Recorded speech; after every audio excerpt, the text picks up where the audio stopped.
વાર્તા સાંભળવી ગમે છે તમને બધાને? તો આજે આપણે એક સરસ મજાની લપલપિયા કાચબાની વાર્તા સાંભળીશું. સાંભળશો ને બધા? હા, તો હું વાર્તા ચાલુ કરું છું, બધા સાંભળજો હો ને.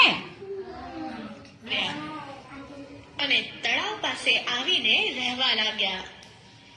એ કાચબા ભાઈને તેમની સાથે દોસ્તી થઈ ગઈ. હંસોને પણ આ કાચબાની દોસ્તી ગમતી હતી. થોડાક સમય જતા તળાવમાં પાણી ઓછું થતા હંસોએ એ સરોવર છોડીને પાછા જવાનું નક્કી કર્યું. કાચબાને પણ તેમની સાથે જવાનું મન થઈ ગયું. તેને તો જવું જ હતું. પછી કાચબાએ હંસોને વિનંતી કરી, હંસભાઈ, મને પણ તમારી સાથે લઈ જાઓ ને. હંસોએ આ વિશે વિચાર કર્યો. પછી તેમને થયું કે લાવ, આપણે કાચબાને સાથે જ લઈ જઈએ. એટલા માટે હંસોએ એક લાકડી લઈ અને કહ્યું, કાચબાભાઈ, તમે આ લાકડીને વચ્ચેથી મોંમાં પકડજો. અમે તેને છેડેથી પકડશું અને તમને સરોવરની પાર લઈ જઈશું. ભાઈ, કાચબાભાઈને તો આ વાત ખૂબ જ ગમી ગઈ. પરંતુ હંસોએ એ કાચબાને ચેતવણી આપી, તમારે છે ને બોલવાનું નહીં હો. કાચબાભાઈ, જો તમે બોલશો તો પડી જશો.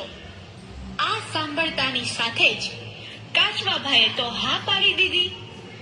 કાચબાએ વચ્ચેથી લાકડી પકડી અને હંસોએ બંને છેડા મોંમાં લીધા અને પછી એને ફર કરતા ઉડ્યા.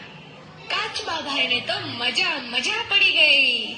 પહેલી વાર એમને હવામાં ઉડવા મળ્યું.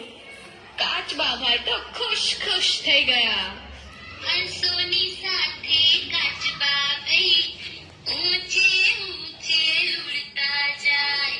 હંસોની સાથે કાચબાભાઈ ઊંચે ઊંચે ઉડતા જાય.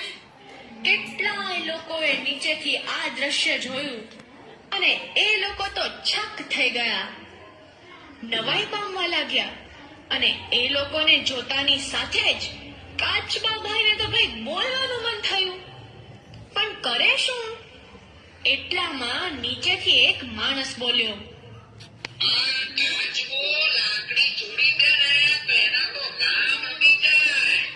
આ સાંભળી કાચબાથી તો રહેવાયું જ નહીં અને તે બોલી ગયા,